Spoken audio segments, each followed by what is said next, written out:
Bonjour et bienvenue à cette deuxième capsule vidéo portant sur le chapitre 6. Encore une fois, moi c'est Anthony, j'écrirai pas mon nom une deuxième fois, de toute façon si vous suivez la chaîne, vous le savez que c'est moi qui vous enseigne. Aujourd'hui, le cours va porter sur les pages 3 et 4 de votre document. En fait, plus précisément sur l'écriture en notation scientifique. On va voir d'un nombre décimal à la notation scientifique et le contraire de la notation scientifique à un nombre décimal. Commençons dès maintenant. Express 0.0000000003457 in scientific notations. L'écriture en notation scientifique. Je vous lis. La notation scientifique sert à exprimer de très grands nombres ou de très petits nombres. Alors, on voit un exemple ici d'un très grand nombre. Et je vais vous montrer aussi un exemple d'un très petit nombre. Ça ici, là, il y a tellement de zéros qu'on voit là-dedans là, que ça devient difficile de faire la différence entre s'il y a juste une cinquantaine de zéros ou s'il y a une centaine de zéros. Vite fait de même, je pense, à moins que vous mettez la vidéo sur pause, vous n'aurez pas aucune façon de savoir il y a combien de zéros à vitesse que je l'ai présenté. Ce qui veut dire en fait que il y a une meilleure façon de les exprimer, pas nécessairement plus visuelle, mais vraiment plus représentative de la grosseur du nombre. En fait, ce qu'on va utiliser, ça va être la notation scientifique que vous voyez ici. Alors, ce qu'on voit ici, c'est la forme générale de comment on exprime un nombre en notation scientifique. J'en ai vu beaucoup là, que sur leur calculatrice, quand ils faisaient des divisés par 1000 puis des fois 1000 dans le chapitre sur les volumes, qui arrivaient à une réponse dans le genre 6,63 et sur leur calculatrice, ça sortait soit un EXP à côté ici, ou des fois ça leur sortait un fois comme ça ici, puis un 10 à côté exposant 7 par exemple. Ben là aujourd'hui on va voir exactement comment ce que ces chiffres-là signifient. En fait, vous voyez devant vous la forme générale de comment on écrit un nombre en notation scientifique. Il est séparé en deux facteurs. Le premier facteur étant la mantis, qui n'est pas à retenir pour vous. C'est juste pour dire que c'est comme si c'était un coefficient qui est situé entre 1 inclus et 10 exclus. On va revenir là-dessus un petit peu plus tard. Et le deuxième facteur qui est une puissance de 10. Donc, quand on dit une puissance de 10, 10 à la n, n peut-être représente n'importe quel chiffre entier. Entier, on avait vu ça, ça pouvait être -1, -2, ça peut être aussi 0, ça peut être aussi 100, ça peut être aussi 3, tant que c'est des chiffres entiers. Il n'y aura pas de chiffres fractionnaires, de nombres fractionnaires ou de nombres décimales. Le but c'est pas ça le but de la notation scientifique. On va servir juste des nombres entiers pour exprimer une puissance de 10. Et je vous le rappelle, on dit une puissance de 10 parce que si j'ai 10 exposant 2, ben c'est comme si j'avais 100. Si j'ai 1000 exposant 2, ben c'est 10 exposant 3, c'est comme si j'avais 1000. Donc, en fait, on se retrouve à prendre notre premier facteur ici, 6 par exemple, et à le multiplier par 10, 100, 1000, 10 000, 100 000, etc., 1 million. Ou le contraire, on se retrouve à le diviser par 10, divisé par 100, 1000, encore une fois 10 000, 100 000, 1 million. Et on va exprimer, au lieu de l'écrire sous forme d'une division, on va l'écrire fois 10 exposant quelque chose. Ce quelque chose-là représente un nombre entier. Alors, le but d'avoir ici d'exprimer le A, qui est en fait la mantis, le coefficient, entre 1 et 10, le but c'est de tout le temps avoir juste un chiffre après la virgule. Donc, je prends exemple, mettons que j'ai 220 000, comme ça ici. Le but, on va le voir plus tard, mais ça va être de l'exprimer comme étant un nombre à virgule avec juste un chiffre avant la virgule aux unités. Fait que là, 1, 2, 3, 4, 5. Je vais juste l'exprimer de la bonne façon. Ici, 220 000, on peut aussi l'exprimer comme étant 2,2 fois 10 exposant 5. Et là, 2,2, c'est comme ici, mon 2 il est inclus entre 1 et 10. Et là, je dis bien entre 1 inclus ici et mon 10 étant exclu. Le 10 est exclu parce que tous les chiffres avant 10, ben ça va être par exemple 9 ou 9,5 ou 9,9. Mais à partir du moment que j'arrive à 10, ben je pourrais tout simplement tasser ma virgule d'une position de plus et j'arriverai à 1 qui est finalement inclus. Mais ça, on va voir plus en détail encore plus bas.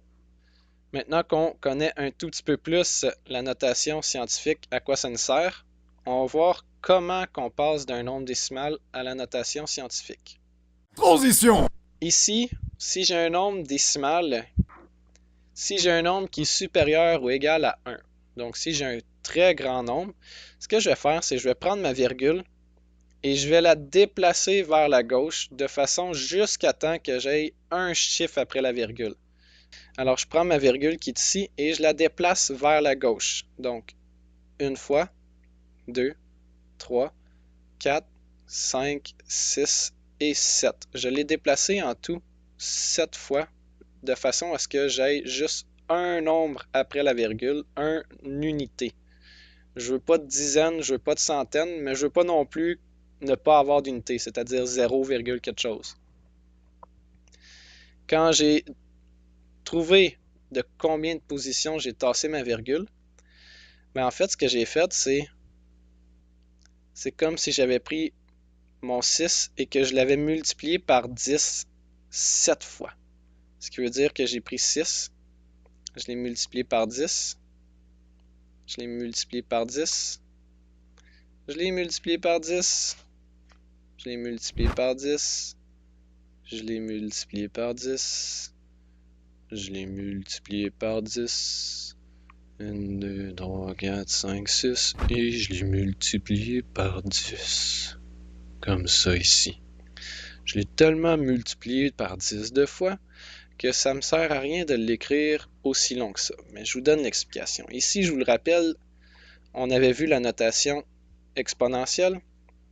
Alors, 10 exposant 1 fois 10 exposant 1. One eternity later. 1 plus 1 plus 1 plus 1 plus 1. 1, 2, 3, 4, 5 plus 1 plus 1. Comme ça ici. Alors, quand j'ai toutes mes 1 plus 1 plus 1, ça revient à 10 exposant 7. Alors, mon nombre de 10 que j'ai ici, là, ben, je le retrouve 7 fois. Et ça correspond aussi au nombre de positions, au nombre de changements de position que j'ai fait avec ma virgule. Donc ici, 1, 2, 3, 4, 5, 6, 7. Alors, ce que je fais, c'est que je prends mon nombre qui est après la virgule, je l'écris tel quel, et je l'écris multiplié par 10, exposant le nombre de fois que j'ai tassé ma virgule. Je vous donne un autre exemple avec un nombre plus petit que 1. Je vais juste tout effacer ça, et voilà. Pour un nombre plus petit que 1, donc nombre décimal inférieur à 1, en fait, ce qui se passe, c'est que les déplacements de virgule, je suis censé les faire vers la droite. Ce que je fais, c'est je tasse la virgule une fois vers la droite, 2 fois, 3 fois, 4 fois, 5 fois et 6 fois, de façon à avoir juste un chiffre différent de 0 avant la virgule. Alors, j'ai tassé ma virgule 6 fois. Ici, je l'écris 6 fois. Là, le moins, je vais vous expliquer ça dans 2 minutes environ. Là. Ce que je fais, c'est que j'écris mon chiffre tel quel, 5, 6, 8, 7, 5,687, et je mets la virgule justement pour avoir juste une unité ou un nombre dans la position des unités. Si je déplaçais ma virgule d'une position de plus, je me retrouverais à 56,87. Puis 56, c'est pas inclus dans 1 et 10. C'est pas inclus dans le 1 à 10, comme ça ici. Ce qui signifie que faudrait que je le tasse jusqu'à temps que j'arrive à 5. Si je le tasse pas assez, que je le tasse et que je fais, mettons, 1, 2, 3, 4, 5 positions, ben je me retrouverai à 0,5687. Et là, je ne me retrouve pas en étant encore entre 1 et 10. Fait qu'il faudrait que je le tasse d'une position additionnelle avant d'arriver dedans mon intervalle requis. Alors, je tasse ma virgule d'une 6e position. Je l'ai tassé 6 fois. Et là, puisque mon nombre est inférieur à 1, eh bien ici, je peux me retrouver avec un exposant négatif. Si mon nombre est supérieur à 1, ça va être multiplié par un exposant positif. Donc, plus grand que 1, exposant positif. Si mon nombre est plus petit que 1, fait que je vais dire ici entre 0 et 1. Là. Comme ça, entre crochets. 0, pas 0, si vous multipliez ce nombre-là, 5,687 fois 10 à la moins 6, si vous prenez ce nombre-là, c'est comme si vous le divisiez 6 fois par 10. Ce qui veut dire que je m'en trouverai à tasser la virgule de 6 positions pour être capable d'aller obtenir mon 10. Alors ici, mon 6 positions. Alors, passons aux exemples. Écrit en notation scientifique. 0,000012398. Je prends ma virgule, là, je la tasse jusqu'à temps que j'aie un nombre différent de 0 avant la virgule. Fait que si j'ai un 0, je continue. Un 0, je continue. Un 0, je continue. Un 0, je continue. Il y a un 1 ici. C'est compris entre 1 et 10. J'arrête de tasser ma virgule là. Je l'ai tassé 1, 2, 3, 4, 5 fois. Ce qui veut dire que c'est comme si j'avais pris mon nombre. Je le réécris tel quel. Je place la virgule drette en arrière du premier nombre, qui est en fait 1. Donc, je vais avoir 1 entier. Et après ça, je le sais que je l'ai déplacé 1, 2, 3, 4, 5, 5 fois. Maintenant, la question qui se pose, c'est est-ce que je l'ai déplacé 5 fois vers la gauche ou vers la droite? Ici, je l'ai déplacé vers la droite. Ou l'autre truc que je peux vous donner, c'est un nombre plus petit que 1. Donc, mon exposant va être négatif. Je remonte plus haut, là. Pour un nombre plus petit que 1, mon exposant est négatif. Donc, inférieur à 1. Ici, inférieur à 1. L'exposant y est négatif. Je continue. 57 230. 57 230. Je prends ma virgule qui est ici et je la déplace jusqu'à temps que j'obtienne un nombre compris entre 1 et 10. Ici, j'ai 5000, c'est pas compris entre 1 et 10. 500, 50, 5. 5, c'est un nombre compris entre 1 et 10. J'arrête de déplacer ma virgule. Ce qui veut dire que je vais avoir 5,723. Le 0, je ne le réécris pas parce que peu importe comment que je rajoute de 0 ici, il va en avoir à l'infini. Alors, je ne le réécrirai pas. Et là, je multiplie par 10. 10 exposant, j'ai tassé ma virgule de 1, 2, 3, 4 positions. Exposant 4. Maintenant, ce qui est négatif ou positif, c'est un nombre plus grand que 1. Ce qui signifie que ici, mon nombre est supérieur ou égal à 1, donc il est plus grand que 1. Ça veut dire que mon exposant va être positif.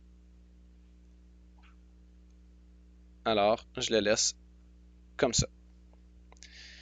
Ici, 1,58. Je prends ma virgule et je la déplace de façon à obtenir juste un nombre différent de 0 avant la virgule, compris entre 1 et 10. Si je la déplace par là, j'arrive à 15, ça ne fonctionne pas. Et là, si je continue, ben, je vais juste obtenir des nombres plus grands. Fait que pour bien faire, 15 c'est déjà trop grand. Je vais me déplacer la virgule par l'autre bord. J'arrive à 0,1. Ça marche toujours pas, c'est un nombre plus petit que 1. Donc ça rentre pas dans mon intervalle 1 à 10. 10 étant exclu. Eh bien, devinez quoi? Ma virgule est déjà bien placée. La seule différence, c'est que si je veux l'écrire en notation scientifique, ben je l'écris comme d'habitude, je place ma virgule pour avoir un nombre entre 1 et 10 en premier. Je fais suivre les décimales et je le multiplie par 10. Maintenant, 10 exposant quoi? Ben, puisque j'ai tassé ma virgule d'aucune position, ben, je vais l'avoir tassé de 0 position. Et là, je vous le rappelle, juste pour vous donner un petit indice, là. 10 exposant 0, on avait vu avec les lois des exposants que c'est comme n'importe quel nombre exposant 0, ça me donne 1. Et 1,58 fois 1, ça revient à 1,58. C'est pour ça que ici, il est déjà bien écrit, mais si on veut l'écrire en notation scientifique, il ne faut pas oublier de le multiplier par 10 exposant quelque chose, par une puissance de 10. Et là, puisqu'on a tassé la virgule 0 fois, ben, on rajoute le exposant 0. Transition! Passons maintenant à la notation scientifique jusqu'à un nombre décimal. Donc, je pars d'un nombre a fois 10 exposant quelque chose et je vais à mon nombre décimal grand ou petit. Tandis qu'avant, je vous le rappelle, ici c'était d'un nombre décimal à la notation scientifique, donc j'avais mon nombre et je voulais le transformer en a fois 10 à la quelque chose. Je reviens un tout petit peu plus haut. Ici, je pars de mon a fois 10 à la quelque chose et je le reveux en nombre décimal. C'est un petit peu moins compliqué parce que c'est exactement le calcul que vous connaissez tel quel quand on faisait des conversions d'unités de mesure. On faisait fois 10, fois 10, fois 10, fois 10. Ou on faisait divisé par 10, divisé par 10, divisé par 10, jusqu'à temps qu'on arrive à la mesure qu'on voulait. En fait, si j'ai un exposant supérieur ou égal à 0, ce qui veut dire que si j'ai un exposant ici positif, ça veut dire que je vais me retrouver à rajouter des zéros à mon nombre. Ça veut dire que c'est un nombre très grand. Si j'ai un exposant inférieur à 0, c'est-à-dire un nombre négatif, ça veut dire que mon nombre est plus petit que 1. Alors, je prends par exemple ce nombre-là, ici, moins 2,35 fois 10 exposant 4. Je prends ce nombre-là et je le veux en notation décimale, en nombre décimal comme on le connaît. Ici, moins 2,35 fois 10 à la 4, c'est comme si j'avais fait fois 10, fois 10, fois 10 et fois 10. Je l'ai fait fois 10, 4 fois. Donc ça ici, c'est comme on se rappelle avec les lois des exposants, 10 à la 4. Alors, je me retrouve à déplacer ma virgule de 4 positions. Donc je prends ma virgule, je la déplace d'une position, 2 positions, 3 positions, 4 positions. Ensuite, je rajoute les positions vides avec des zéros et ça me donne mon nombre directement. Moins 23 500. Quand j'ai un exposant négatif, ben, au lieu de déplacer ma virgule vers la droite comme qu'on a l'habitude de le faire, ben, on déplace la virgule vers la gauche, comme quand on fait des divisés par 10. Ici, 10 exposant moins 3, mais c'est comme si j'avais fait divisé par 10, divisé par 10, divisé par 10. Et là, puisque c'est des divisés, c'est le contraire d'une multiplication, fait que c'est pour ça qu'on a un exposant négatif, et puisque je l'ai fait 3 fois, c'est comme si j'avais 10 exposant moins 3. Alors, je prends mon nombre, je tasse la virgule une fois, 2 fois, 3 fois, je rajoute des zéros, et là, ça veut dire que ma virgule s'en vient ici, donc je vais être pris pour rajouter un 0 pour avoir mon nombre complet. Ce qui signifie que je vais avoir 0,00363. En gros, pour passer d'un nombre scientifique, d'un nombre en notation scientifique en nombre décimal, ce que je dois faire, c'est déplacer la virgule du même nombre de positions que l'exposant l'indique. La virgule du même nombre de positions que l'exposant l'indique. Et là, si mon exposant est positif, donc si mon exposant est positif, je vais l'écrire ici, je me mets un plus. je déplace ma virgule vers la droite. Si mon exposant est négatif, je déplace ma virgule vers la gauche. On tombe maintenant dans les exemples. Écrit en nombre décimal. 1,938 fois 10 exposant 4. Je prends mon nombre et je tasse la virgule de 4 positions vers la droite, puisque c'est un exposant positif. 1 position, 2 positions, 3 positions, 4 positions. Donc, je vais juste le réécrire en bas pour qu'on puisse le voir comme il faut. Ma virgule, 1 position, 2, 3 et 4, comme ça ici. Donc, je vais être pris pour rajouter un 0, ce qui me donne 19 380. Ensuite, ici, 1,456 fois 10 exposant moins 6. Je réécris mon nombre en bas. Et là, c'est comme si je l'avais divisé par 10 6 fois, parce que c'est un exposant négatif. Alors, 1 position, 2, 3, 4, 5, 6. Je rajoute le nombre de 0. 1, 2, 3, 4, 5. Ma virgule s'en vient ici. Donc, je dois rajouter un 0 pour dire que c'est mon nombre décimal pour le compléter. Alors, je l'écris 0,1, 2, 3, 4, 5. Ok, 5 0. 1, 2, 3, 4, 5. Et j'écris mon nombre tel quel que je l'avais ici. 1, 4, 5, 6. Puis là, au lieu d'avoir à tout le temps compter le nombre de 0, mais ici, vous le voyez, là, j'ai écrit mon nombre et j'ai écrit x 10 exposant moins 6. Donc, vous voyez un peu l'utilité de la notation scientifique. Au lieu d'écrire tous les zéros, de toutes les réécrire tout le temps, j'ai juste besoin d'écrire x 10 à la moins 6. Fait que si j'avais un minuscule nombre, un très très très petit nombre, au lieu d'écrire 0,00000000000 comme ça, puis que je continue 1, 4, 5, 6, ben, au lieu d'aller tout le temps leur compter le nombre de zéros pour être capable de savoir à quel point c'est petit, je vais juste aller réécrire ma mantis ici, et x 10 exposant moins 6. C'est pas mal moins long à écrire. La notation scientifique, ça sert à donner un second outil pour voir la grandeur d'un nombre. Si jamais vous avez des questions, je vous invite à venir me voir en récup, à mettre la vidéo sur pause. À n'importe quel moment durant la vidéo, vous pouvez la mettre sur pause, la reprendre, c'est fait pour ça. Et on se revoit pour le prochain cours. Merci et à la prochaine.